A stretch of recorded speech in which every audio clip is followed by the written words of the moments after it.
Hey guys, welcome to this week's video. We are going to take a look at a clutch that I pulled a couple of days ago from Orion, my male sideswipe, produced by me, to Rob's female ocelot, who you guys have seen as well, and I'll have some pictures of them here for you. But we're going to take a look at that clutch. She tends to lay small eggs now. This is the second time I've had her have a clutch with me. Since I've had her at my place from Rob. Two different males, so it's definitely her that's producing these small eggs.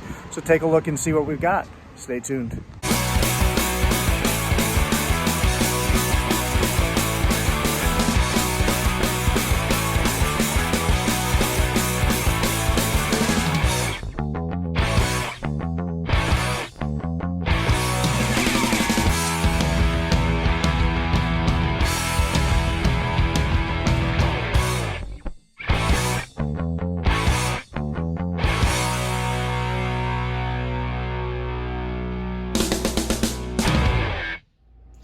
Alright guys, so as I said in the intro here, we're going to pull this clutch, talk about it a little bit. Obviously she's right underneath the paper here. My kitchen's a bit of a mess, but it's got better light in the snake room. I got a bath ready for her right there, temp ready to go. Water is at about 80 to 81 degrees at this point in time, which is exactly what I want for her. So we're going to start by, getting rid of some of this paper. Obviously it's all going to go in the trash.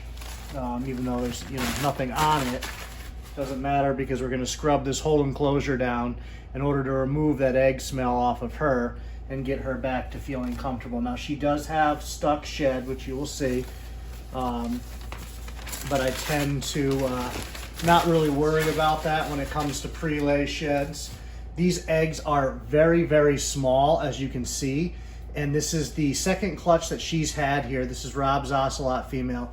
Both clutches, she's had very, very small eggs. I don't know what that's about, but it's happened both times now. You can see a couple of slugs in there for sure. So these two here are definite slugs. That's a definite slug right there. All the other eggs I'm going to go ahead and put into the boxes and assume they're good until they're not. So we will take a look and see what happens. And she let a lot of funky stuff out as she laid these. So we will get the containers together. What we're going to do first is just get her out of here, get her into the soak, let her start going with that so that she can get her bath done. And that way I can work on the eggs. Don't have to worry about her being in here. We're going to feel her real quick and make sure that she doesn't have any more eggs in her. So we're going to touch her here, let her know that we're coming in. She's a bit tranced right now because she's been laying. So you got to keep that in mind. I don't feel anything in there at all. So we're going to put her right into the bath here. And let her kind of get her bearings in there. You got to put your tail in there, genius. Oh, you swimming?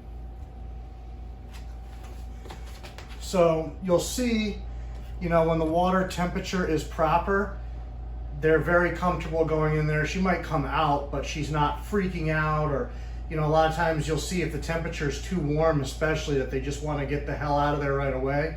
But if you do put the temperature at a pretty good temperature for them, similar to their body temperature, then they're very comfortable going into the water. They don't tend to want to get out. Now, right now, she's probably going to want to because she wants to search for her eggs. So we are going to put the top on her. We're going to let her relax in there for a little while, get a drink if she needs to, recover, and then after, I'll introduce a little bit of cleaner to clean her up, either be it a little bit of Dawn dish soap or some chlorhexidine, something along those lines, just to give her a little scrub down. One, it'll remove some of that stuck shed, and two, it'll take the egg smell off of her. We'll clean the cage up really good, and then that way she can start to relax and go back onto food. So we'll throw this on top of there for now. And then this makes a handy little stand right here where I can go ahead and put this down, and we'll start putting some eggs in here. And like I said, we'll have to see how it goes. They are very small, but she did lay very small eggs last time, and they did hatch. The majority of them anyways, a few did not. Which I think, to be honest, the size of the eggs The babies were still a reasonable size. I would say slightly smaller than a normal baby, but not much. And I think the reason that some of them didn't pip last time was because they're so condensed in there that they might not have been able to move the way that they should. So I'm going to try to be a little bit more aware this year. I don't normally cut eggs. I may slit these once stuff starts pipping, just with that in mind from last year. Now, she was with 2 different males and has laid small clutches like this of small eggs. So at this point, it's pretty safe to assume that that's something to do with her and not to do with the male. With the first clutch, you know, you never really know. It could go either way. But now that we've had 2 clutches with her, and both times they're very small eggs, we're gonna go ahead and say that that one's on her. In this case, the sire to this clutch is Orion. And to my knowledge, I don't know that ocelot or sideswipe to ocelot's been done. So it'll be interesting to see how these develop, and hopefully we'll get some stuff hatching here and see how these babies come out. Last time we bred her, it was ocelot to ocelot. The male that I have now since sold to Jeremy was the father of that clutch. And Rob has the Cyclone baby that she produced from that clutch. And then, you know, Cyclone's just a name that we've been calling it. We're really not quite sure what's going on with that snake, which we're hoping to find out over time. You know, hopefully in a year or 2 or so, she'll be ready, and we can kind of find out what's going on there. Some of these shells don't look all that promising. You know, we'll candle these in a couple of days. And I say we, but it's going to be me, and you guys won't see it because I typically use my phone to do that. And I'm just going to put 6 in here, 3, 4, 5. I'm going to put 7 in the other. Give them lots of space. I'm assuming they're going to expand a fair amount. Given how small they are, hopefully they will. And we'll see how that goes. The slugs I just throw out if I know they're obvious slugs. If you are unsure, you know, and you're newer to breeding and you're not sure what's a slug and what's not, anything you're not sure of, you can always put into a separate container, incubate it for a while until it starts to go bad and you know it's bad, and then you can discard it, because sometimes you'll be surprised at what hatches. Obviously a true slug is not going to ever hatch. But if you're unsure, you could end up throwing out a good egg because you think it's bad. So it's you know, never harmful if you have a separate container to go ahead and throw them in there. If you're unsure of them, then I would suggest not putting them in the container with your eggs that you know are good. And because I'm right on top of her laying, none of these are even really stuck together or anything. They're all nice, easy pickings. So this is a nice easy pull here. You know, if you catch these clutches after a certain amount of time, then they can get very, very difficult to manipulate. But in this case, I came home from work, and when I checked on her, she had laid like 4. So she had just started late this afternoon. So now we have all those set up. Put the top on that one. Those will go right into the incubator with the other clutch that's in there incubating. And consequently, I don't really remember, but she might have done 13 last time too, 2 years ago. I'd have to look back at my records. But now we'll go ahead, I'll clean this up. Obviously I won't make you guys watch me clean a cage, but we'll clean it up. I'm gonna give her a little bit of a bath. Maybe I'll get some footage as I bathe her, so you'll have to see, wait to the end and see. Hopefully you made it this far, and you can check her out in the bath in a few. We'll see if I put that on there. If not, we'll see you guys later. Stay tuned and find out. Thank you. All right, so now she's had some time to drink. She's been in here for about 20 minutes or so. So what we're gonna do is we're gonna add a little bit of Dawn dish soap in here. So just do a little bit of that. Now I'm gonna swish this around a little bit, just kind of get it to bubble up a bit. Sorry, my face tried blocking this. Phoebe, you stay over there, please. You can hear her vocalizing. It's very typical, especially after they lay eggs. They're very vocal and, you know, being defensive mothers, basically. So even though, of course, she goes under the water. but you know, a little bit of dish soap's not going to hurt her. So I've got a brand new rag here, and we're going to use this to kind of scrub her off. I'm going to switch sides in a second, one because the dog's in here and I don't want her to be staring at the dog, and two, just to make it easier for where the snake's angled so I can get in here and do what I need to do. So now you want to keep in mind that, you know, she did just lay eggs. She is being a defensive mother. So you need to make your movements in a manner that's not going to be threatening to her, and is going to stay within the realm of whatever relationship you have with a given animal. You know, she's not looking to bite me or anything, obviously, which hopefully you guys can see. Oh, you can't really see on the lower. Get into the thing. You know, she's not looking to bite or anything. But you got to keep in mind that she just went through a very stressful event on her body.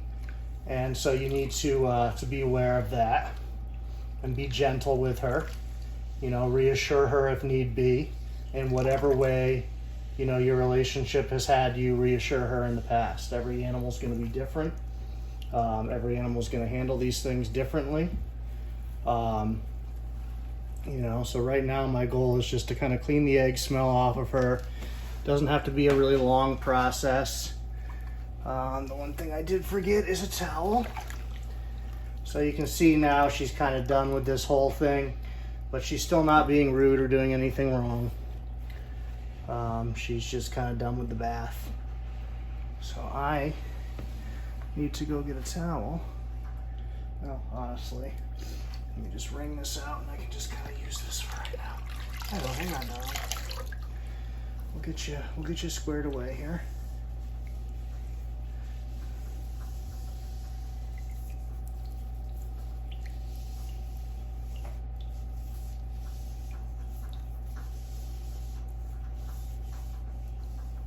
All right.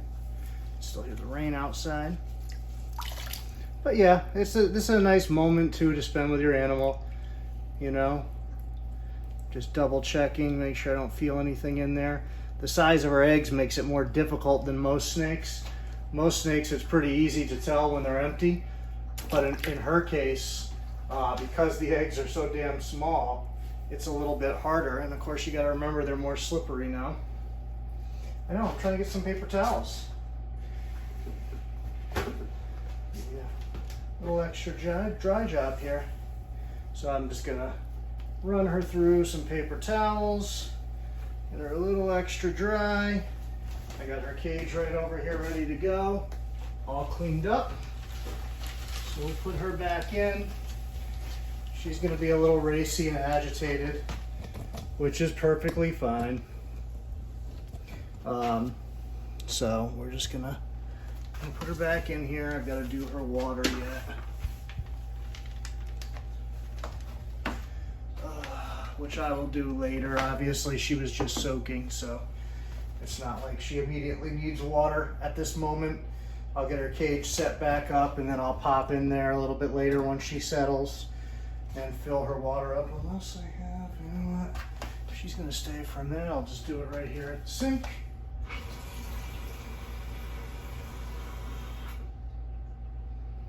Nice and easy peasy.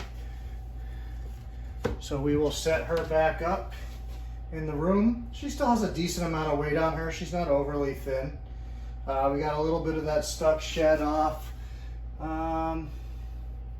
She's got a little bit down in here I can still see, but not the end of the world. If it doesn't come off in the next couple of days, it'll come off in her next shed very easily. Not a huge deal. So the cool thing about the bath we just did is really threefold. One, you give her a chance to adequately hydrate after she's just laid her eggs. Two, well actually I guess it's fourfold. Two, we're working off some of that stuck shed. Three, you are removing the egg smell so that she calms down and she should go back onto food the next day or two, hopefully. And then fourfold, given the fact that I've been treating for the mites, the soaking is just one extra step that can help. She has not had mites at all during the course of this entire thing, but it doesn't hurt to have her in there, especially with the Dawn soap, because the Dawn soap traps them.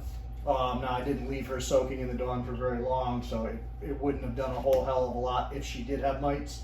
But it's just one extra step. And I could have left her soaking for a while in the dawn, but I wanted to get her out of there given the situation. So hopefully you guys enjoy seeing this stuff, and we will catch you next time. Goodbye.